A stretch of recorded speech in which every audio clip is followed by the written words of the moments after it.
विघ्नहर्ता श्री गणेश, श्री गणेश, श्री गणेश। अब तुम विश्राम करो।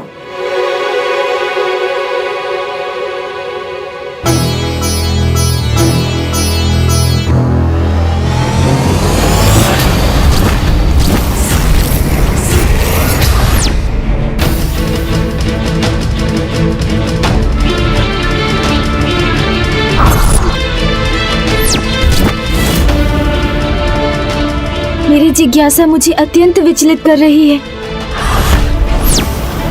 जब तक मुझे उन अस्तित्वों का रहस्य ज्ञात नहीं होता, मैं भला कैसे विश्राम कर सकता हूँ? और मैं यदि मेरा अभिषेक आरंभ हो गया तो मुझे माँ और पिताश्री से कुछ प्रश्न पूछने का अवसर ही प्राप्त नहीं होगा। तो मूषक जी, आप ही सुझाव दीजिए। क्या मुझे अभी जाकर माँ और पिताश्री से इसकी चर्चा? ये तो यहाँ पहुँचते ही निद्रामग्न हो गए। फिर मैं किससे सुझाव लूं? यहाँ तो मेरा कोई मित्र भी नहीं। हाँ, कार्तिकेय भैया हैं, किंतु वो भी नाना जी के साथ अन्य कार्यों की व्यवस्था में व्यस्त होंगे। मूषक जी तो विश्राम कर रहे। कितना उत्तम होता यदि मेरा कोई ऐसा मित्र होता जिससे मैं वार्तालाप कर पाता और जो मेरी इस जिज्ञासा को शांत कर पाता।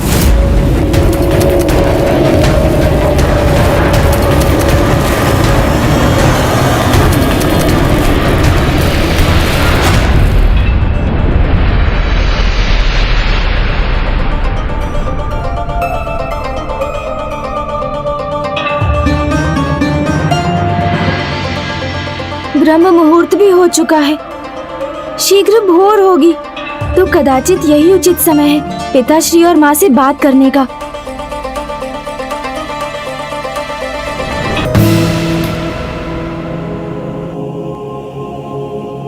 पिताश्री, प्रणाम पिताश्री, मुझे आपसे कुछ चर्चा करनी है। हाँ अवश्य पुत्र, किंतु अभी नहीं। अभी मुझे किसी विशेष कार्य से कहीं प्रस्थान करना है। और हाँ, यदि कोई मेरे विषय में कुछ भी पूछे तो उनसे कहना कि मैं अपने भक्त को दर्शन प्रदान करने गया हूँ। पिताश्री, आज के पूर्व तो माँ और पिताश्री को कभी ऐसा विचित्र व्यवहार करते नहीं देखा मैंने। उन्हें ऐसा क्या आवश्यक कार्य है जो उन्होंने इतने रहस्यात्मक रूप से प्रस्थान किया है? अब तो मुझे कार्तिकेय भैया से ही बात करनी होगी।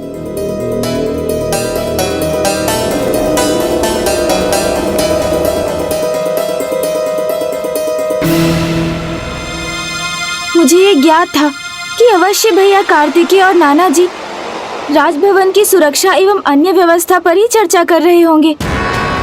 अर्थात मेरे लिए किसी के भी पास समय नहीं।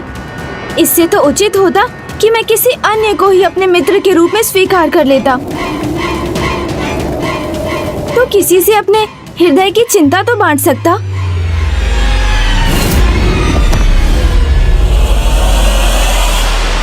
मित्र,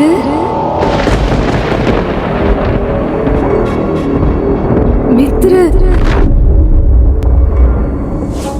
मित्र, मित्र,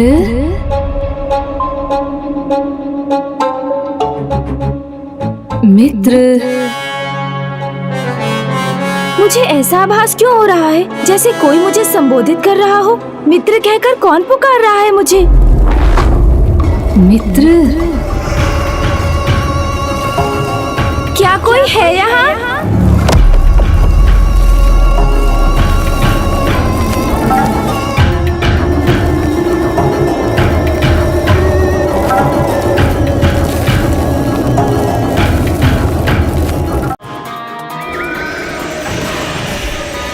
पिताश्री।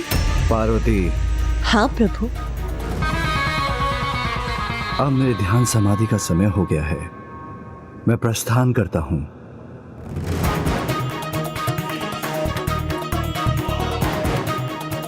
कोई बात नहीं, पिताश्री से नहीं तो मैं माँ से ही ज्ञात कर लेता हूँ।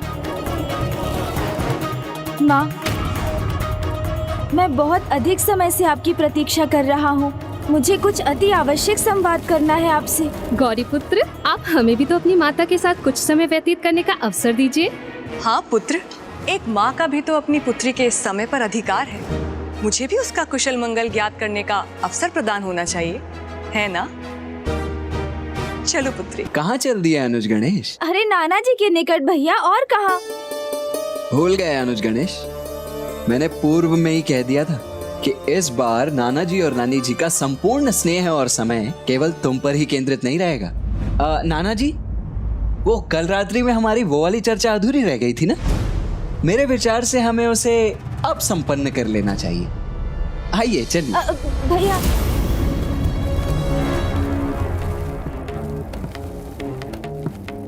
मूषक जी मेरे सखा एवं सेवक दोनों हैं, किंतु वो भी पुनः निद्रा में मग्न हो गए। फिर वही हो रहा है जो कल रात्रि में घटित हो रहा था। मुझे तो पूर्व में ही समझ जाना चाहिए था कि अभिषेक के उपरांत भी किसी के भी पास मेरे लिए तनिक भी समय नहीं होगा। माँ से वार्तालाप करने के लिए नानी जी हैं, पिताश्री एवं भैया से वार्तालाप करने के लिए नाना जी हैं, किंतु मेरे मन की बात समझने वाला कोई नहीं है। कोई मेरा मित्र भी तो नहीं है जिससे मैं अपने हृदय की बात कह सकता। कितना अच्छा होता जो मेरा भी कोई मित्र होता जिससे मैं अपने प्रश्न पूछ सकता। कितना एकाकी हूँ मैं। अब तो किसी आत्मीय मित्र की आवश्यकता का और भी आभास हो रहा है मुझे। कोई तो ऐसा मित्र होता मेरा जो मुझे समय देता, मेरी समस्या सुनकर उनका समाधान सुझाता। मित्र?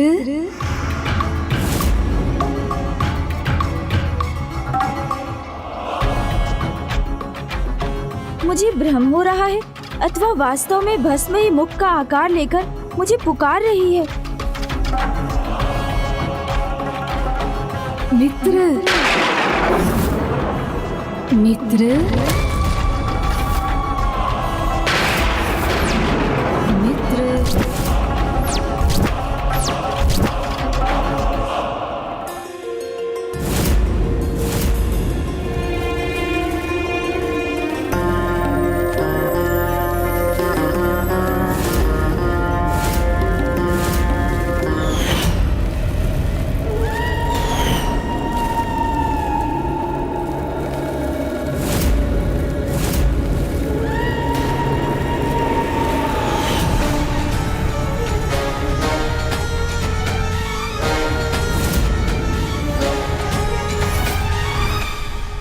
ये विचित्र भस्म अब किस दिशा में गतिशील है और क्यों?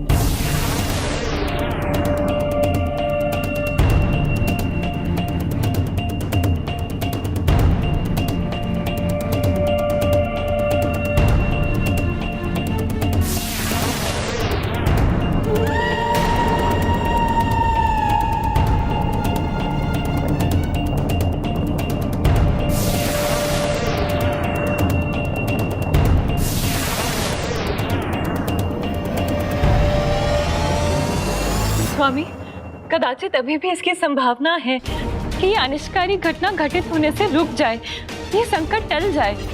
नहीं देवी, नियति ने जो निर्धारित किया है वो अपने उचित समय पर ही होगा, और अब गणेश से वो होने जा रहा है जिसके लिए वो स्वयं को कभी क्षमा नहीं कर पाएगा।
कोटि कोटि धन्यवाद मेरे मित्र, मेरे जन्मदाता। आपने मुझे शरीर दिया, प्राण दिए, तो अब एक नाम भी दे ही दीजिए। नाम?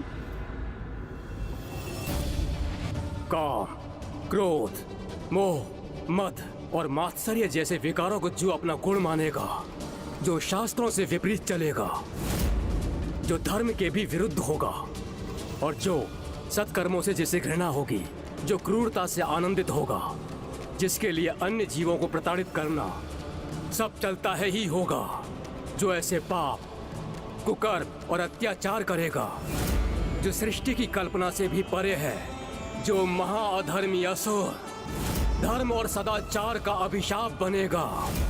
भंड, भंड।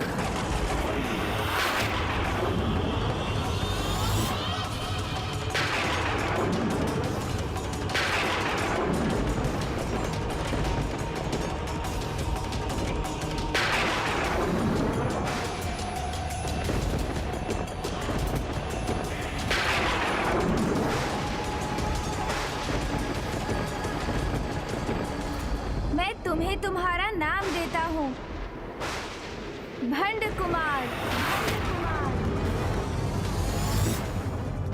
भंड कुमार, धन्यवाद।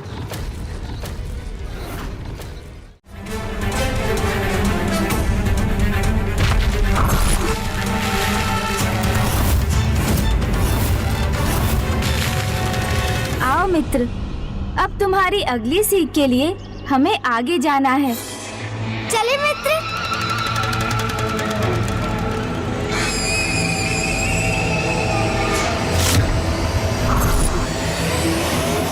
ये असुर तो अच्छाई के उदाहरण से भी बुराई की ही सीख प्राप्त कर रहा है।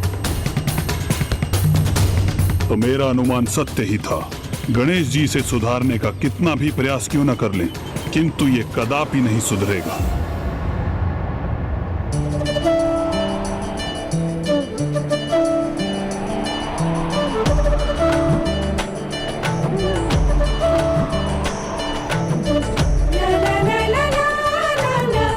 वायु प्रवाह का आभास करो मित्र। अपनी दूसरी सीख मुक्त पवन से प्राप्त करो मित्र, जिसका मुक्त प्रवाह सर्वत्र व्याप्त रहता है, जो किसी भी जीव जंतु, पौधे आदि में कोई भेदभाव नहीं करती। जीव छोटा हो अथवा बड़ा, समानता के भाव से सभी के जीवन को प्राण वायु प्रदान करती है। इसलिए पवन से हमें निष्पक्ष भाव से सभी की सहायता करने की सीख प्राप्त होती है।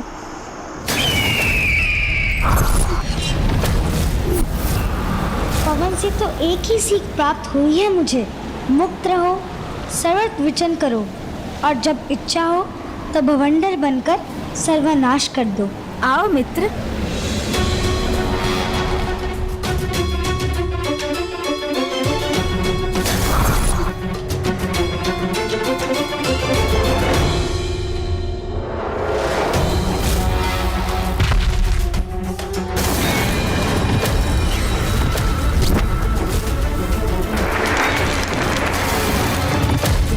चलो मित्र, अब आगे प्रस्थान करते हैं।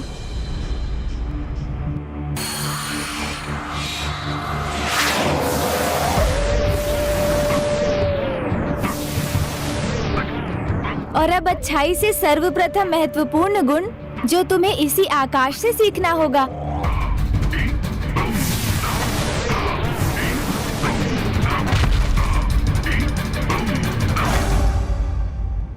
सर्वाधिक ऊंचाई पर स्थित आकाश की सीमा ही अनंत विस्तार तो हमारी आत्मा का भी प्रतीक है, क्योंकि आत्मा भी तो अनंत ही है। और जिस प्रकार आकाश में मेघों के छटने पर आकाश निर्मल हो जाता है, उसी प्रकार सांसारिक मोह बंधन रूपी मेघों के छटने पर आत्मा सर्वव्यापी परमात्मा से एकीकार हो सकती है। अर्थात आकाश से हमें ये सीख प्राप्त होती है कि ईश्वर की संपूर्ण रचना एक ही है। तुम ब्रह्मांड के भाग हो, तो समस्त ब्रह्मांड तुम में ही समाहित है।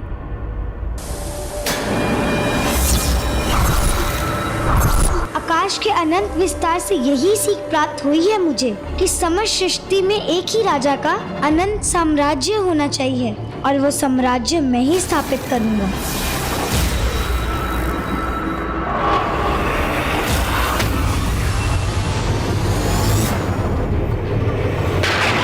पराशक्ति ने सर्वथा उचित कहा था, नियति को कोई परिवर्तित नहीं कर सकता। न तो ये भंड कुमार स्वयं में कोई परिवर्तन लाएगा और न ही सृष्टि का वो संकट टलेगा जो ये अधर्मी उत्पन्न करने जा रहा है। अब तो यही उचित होगा कि गणेश जी इसकी वास्तविकता को पहचान कर उसके अनुरूप व्यवहार करें। ये मुझे किस प्रकार के अनिष्ट का आभास हो रहा है?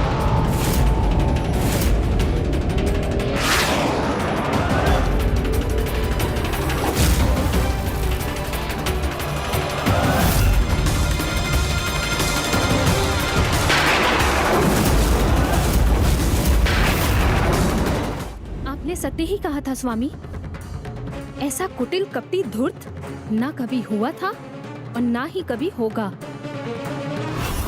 अब बहुत अज्ञानी हूँ ना मैं, इसलिए मुझसे ये पाप हो गया। किंतु आप ही बताइए, यदि आपके मित्र को सबको धीरे धीरे समझ आता है तो क्या आप उसका त्याग कर देंगे? उस पाप से बचने का क्या उपाय है, ये नहीं समझाएंगे उसे?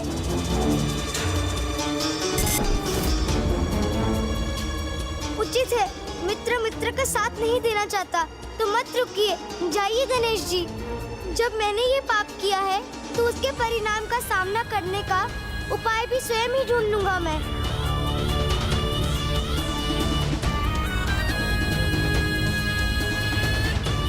पाप का फल दंड होता है, दंड होता है।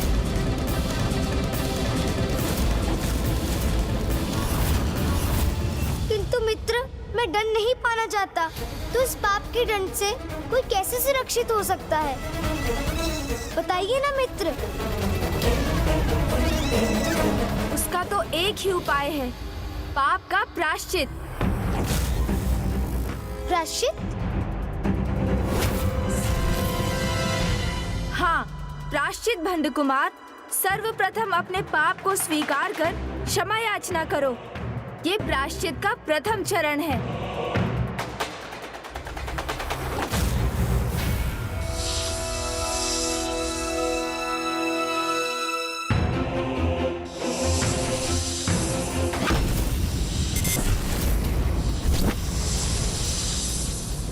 अर्थात यदि किसी से पाप हो गया हो, अपनी भूल स्वीकार कर क्षमा मांगकर उसका प्रायश्चित कर ले तो वो दंड का भागी नहीं बनता। हाँ, भूल स्वीकार कर क्षमा याचना करने से दंड नहीं, क्षमा दान प्राप्त होता है।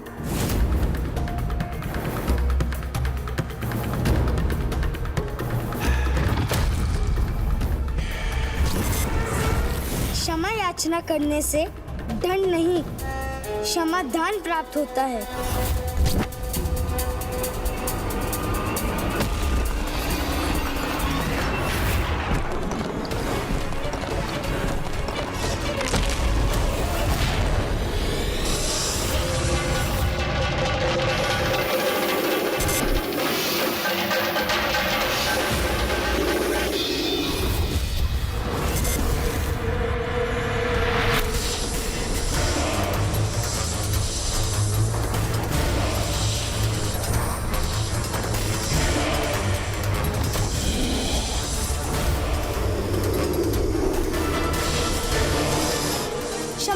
क्षमा, मुझसे भूल हुई है। मैं प्रायश्चित करने के लिए प्रस्तुत हूँ, मुझे क्षमा कर दीजिए।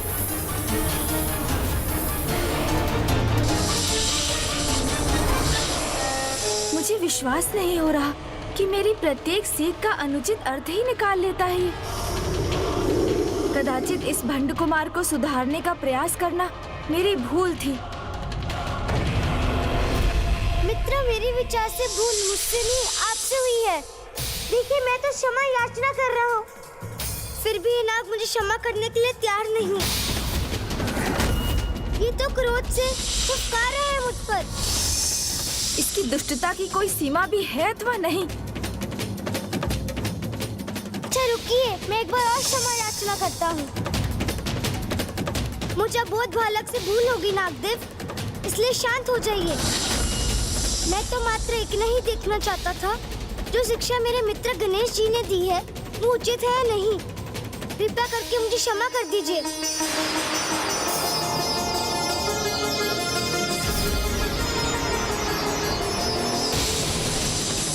गणेश जी की सीख को सत्य करने हेतु आपको ऐसा करना ही होगा। मैंने भूल स्वीकार कर क्षमा याचना की है आपसे, जिसे नकार कर आप मुझे दंडित नहीं कर सकते। इतना तो चलता है।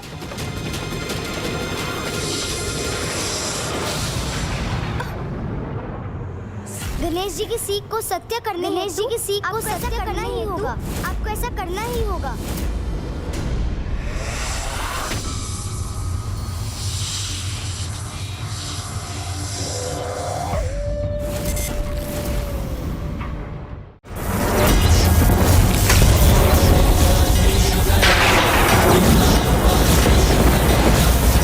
ओह, इन्होंने तो बांध दिया मुझे। भंड कुमार, दूर हटो वहाँ से।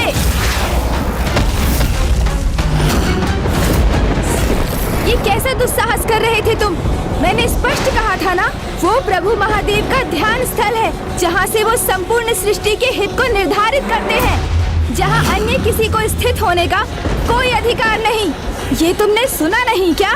सुना था, अवश्य सुना था मित्र, किंतु इस विशेष स्थान का सम्मोहन मुझे यहाँ खींच लाया और अब यहाँ पहुँच गया हूँ, तो मुझे अब मत रोकिए।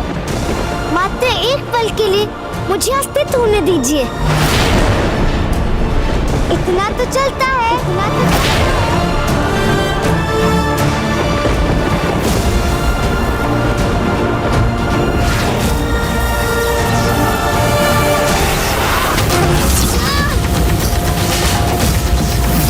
नहीं, ये उचित नहीं। तुमने वचन दिया था कि कैलाश में कोई त्रुटि नहीं करोगे तुम, और अब इतना बड़ा अपराध करने का हट कर रहे हो तुम। अपराध? कैसा अपराध मित्र? प्रमाण की शक्ति का केंद्र है ये। तो क्या उस शक्ति के सागर में से एक बूंदे भी मेरा अधिकार नहीं? बस मैं उतना ही तो पाना चाहता हूँ। मैं मात्र एक पल के लिए मुझे यहाँ स्थित होने दीजिए।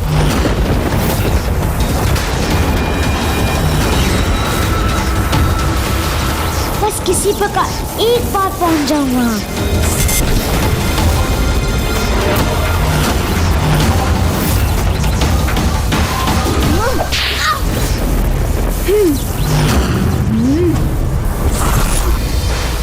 बस बहुत हुआ तुम्हारा ये अनुचित हठ भंड कुमार।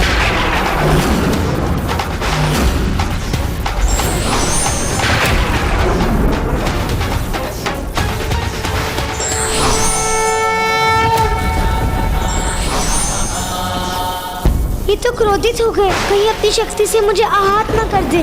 तुम्हारा सृजन कर बहुत बड़ी भूल हुई मुझसे।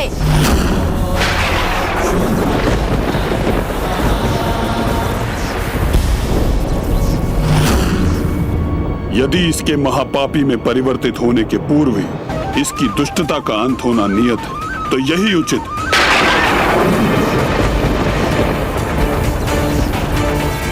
भंड कुमार का सृजन कर जो भूल गणेश से हुई है, कदाचित उसे सुधारने का एकमात्र उपाय यही है कि वो उस दुष्ट की दुष्टता का ही अंत कर दे।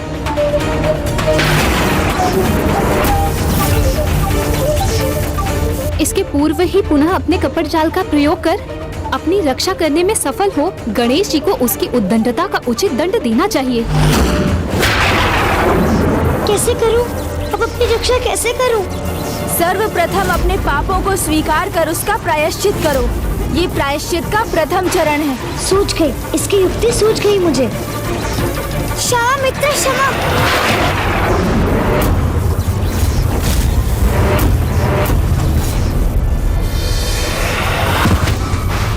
मुझ पर दया कीजिए मित्र, मुझे क्षमा कर दीजिए। क्षमा मांगने से डर नहीं, क्षमादान प्राप्त होता है। ये आपके ही वचन थे ना, तब उन वचनों का मान रखिए। और वैसे भी कोई अपराध हुआ कहाँ मुझसे? मैं महादेव के स्थान तक तो पहुंचा ही नहीं, तो इतना तो चलता है।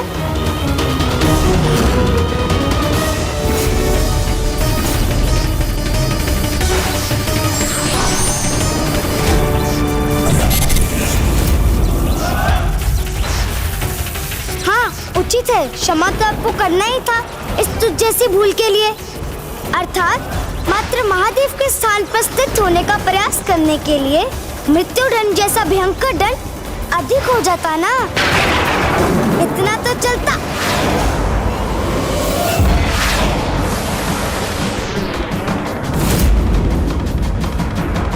कुपथ पर चलना ही जिसकी नियति है, उसे इतना साधारण दंड कहां सुधार सकता है।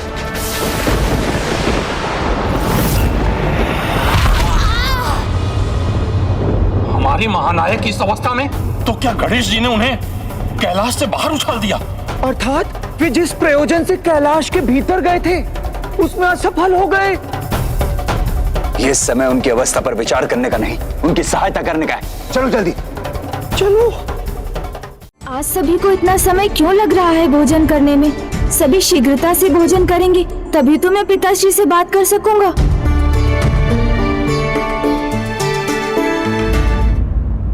कितनी अधीरता से हमारे भोजन समाप्त होने की प्रतीक्षा कर रहा है गणेश। नानी माँ, मैं सोच रहा था कि हमें आपके यहाँ आने का अवसर बार बार कहाँ प्राप्त होता है, इसलिए आपके हाथों से बने ये स्वादिष्ट लड्डू तो मैं और खाना चाहूंगा। तो और लड्डू दीजिए ना नानी माँ। अब समय लगे तो लगे, किंतु भोजन तो मन भर कर ही करना चाहिए ना, क्यों गणेश? मन भरकर भोजन तो मैं भी करना चाहता था, किंतु आज भूख से अधिक अपनी बुद्धि को शांत करना है मुझे। ये लो पुत्र। धन्यवाद नानी माँ। वैसे भी भोजन का स्वाद तो तभी आता है जब उसका आनंद ले लेकर उसे धीरे धीरे खाया जाए। भैया को आज ही इतनी भूख लगनी थी, कितना अधिक समय ले रहे हैं वो भोजन करने में।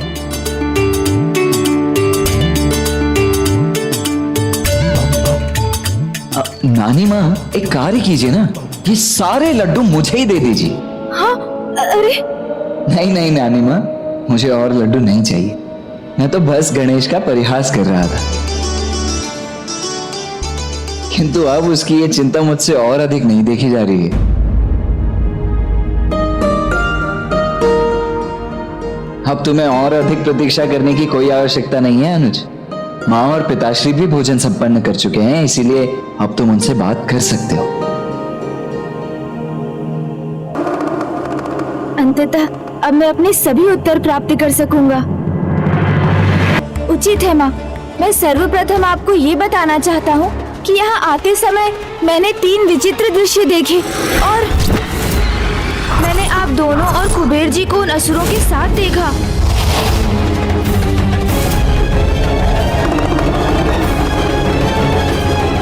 फिर अशांत मन से मैं एक गुफा के निकट पहुँच गया, जहाँ मैंने किसी की भस्म को आकार देने की प्रार्थना करते देखा और फिर मैंने मित्र रूप में उसे पाने के लिए उसे प्राण देकर सजीव कर दिया और दिव्य स्वर से प्रेरित होकर भंड उसका नाम भंड कुमार रख दिया।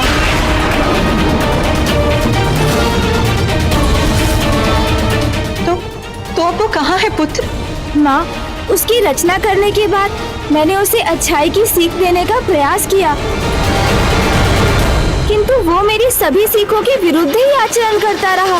परंतु अंततः इसके पश्चात उसके भीतर सुधार लाने के उद्देश्य से मैं उसे किसी प्रकार पिताश्री के तप का महत्व समझाकर उसे एक चोटी पर स्थित कराने में सफल रहा, जहां अब वो पिताश्री के नाम का घोर तप कर रहा है। उस भयानक असुर को रचा है जिसे जगत भंडासुर के नाम से जानेगा। भंडासुर के नाम से जानेगा। भंडासुर के नाम से जानेगा। भंडासुर के नाम से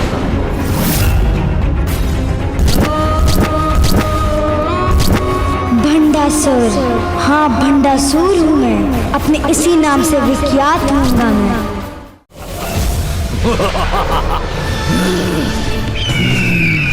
जब 2 बड़े बात कर रहे हो तो उसमें सेवक का हस्तक्षेप कदापि उचित नहीं है।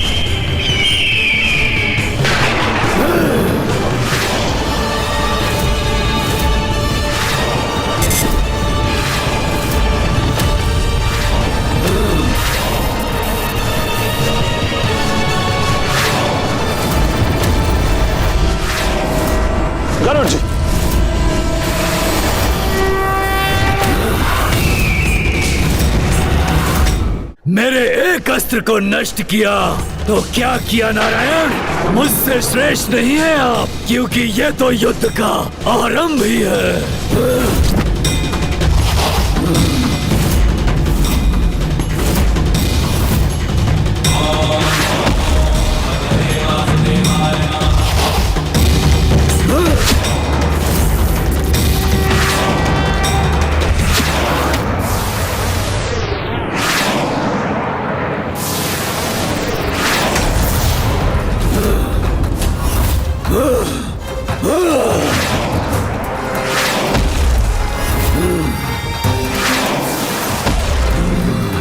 उचित है नारायण, यदि आप युद्ध ही चाहते हैं तो युद्ध ही होगा हमारे मध्य।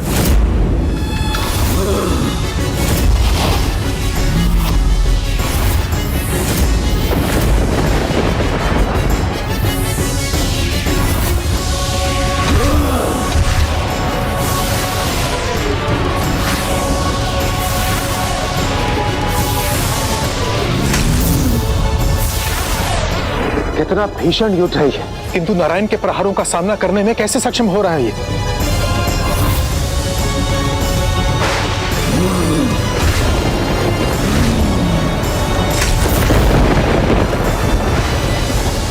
कब अंत होगा इस दुष्ट हैग्रीव के साथ इस भयंकर युद्ध का?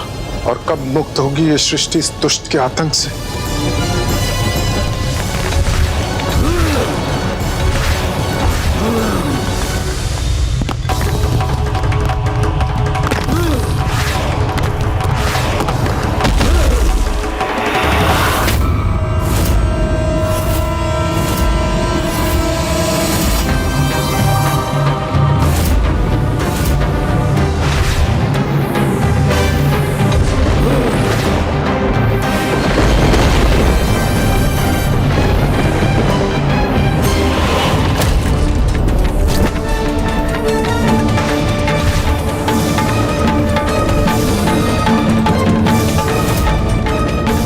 कितने वर्ष बीत गए इस युद्ध को, किंतु ये दुष्ट हैग्रीव अभी भी नारायण के समक्ष टिका हुआ है। अथक प्रयासरत रहा मैं इस दुष्ट के वध के लिए, किंतु ये तो अब भी स्थित है। कोई लाभ नहीं रहा इस युद्ध का, और अब तो मैं भी अत्यधिक क्लांत हो चुका हूँ।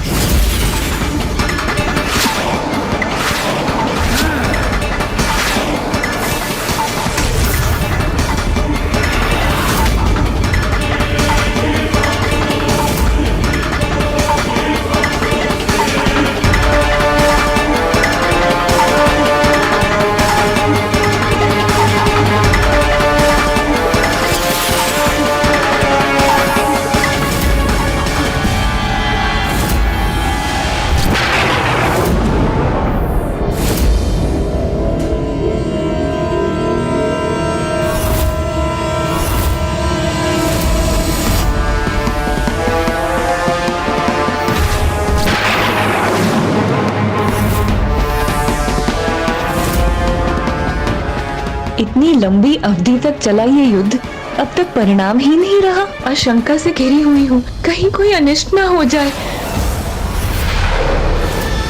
मैं आपको श्राप देती हूँ कि आपका शीश तन से विलग हो जाए। स्वामी को अपने श्राप से श्रापित किया था मैंने, कहीं ये वही क्षण तो नहीं? नहीं, ऐसा अनर्थ नहीं हो सकता।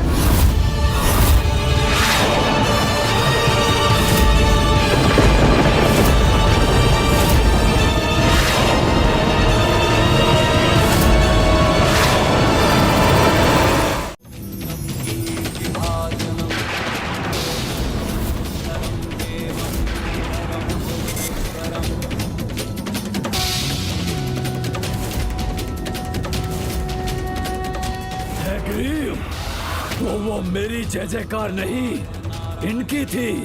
ये है प्रभु हैग्रीव। नारायणाय भवभीति निवारणाय नारायणाय प्रभवाय नमो नमस्ते।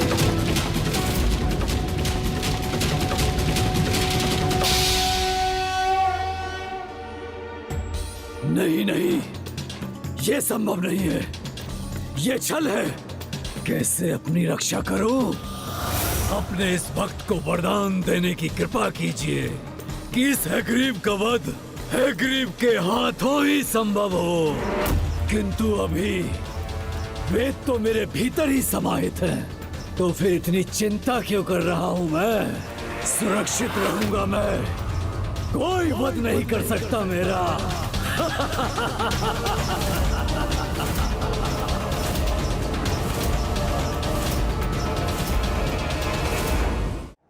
ये कैसा परिहास है आपका नारायण? आपको क्या लगा आप हैग्रीव का वध करने हेतु हैग्रीव का रूप धारण कर युद्ध करेंगे तो इसमें सफल हो जाएंगे? नहीं, कदापि नहीं। कदाचित भूल रहे हैं आप कि अपने वरदान के साथ वेदों की शक्ति भी प्राप्त है मुझे। वेदों की शक्तियां तो उन्हीं का साथ देती है जो धर्म कार्य में उसका प्रयोग करते हैं। तुम्हारे समान अधर्मी दैत्य वेदों को अपने भीतर अवश्य समाहित कर सकते हैं, किंतु उनकी शक्ति उनके ज्ञान को ग्रहण नहीं कर सकते।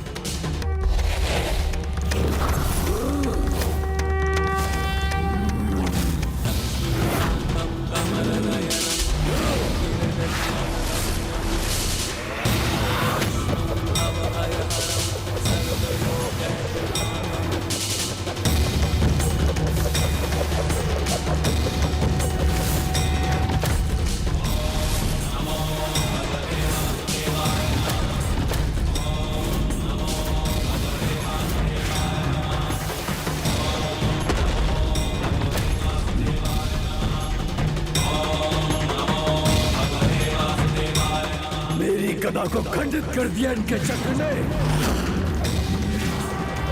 और अब तो ये मेरी ही ओर बढ़ रहा है।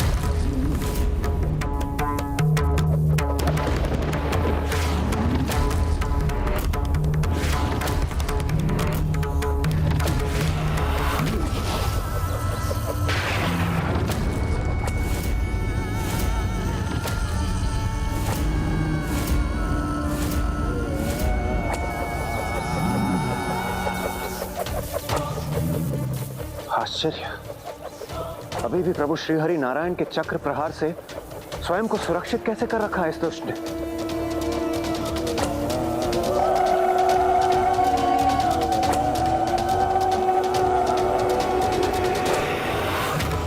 अब इस दुष्ट की अंत का समय आ गया।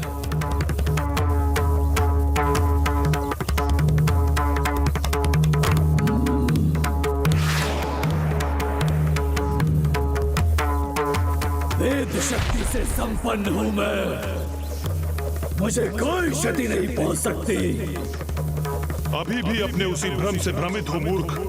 सुनो, जिस प्रकार अपवित्र जल से भरा कमंडल वर्षा के पवित्र जल की एक बूंद भी ग्रहण नहीं कर पाता, उसी प्रकार तुम्हारा अपवित्र मन न वेद की पवित्रता को प्राप्त कर सका, न ही उसकी शक्तियों को, और अब तुम्हारा अंत निश्चित।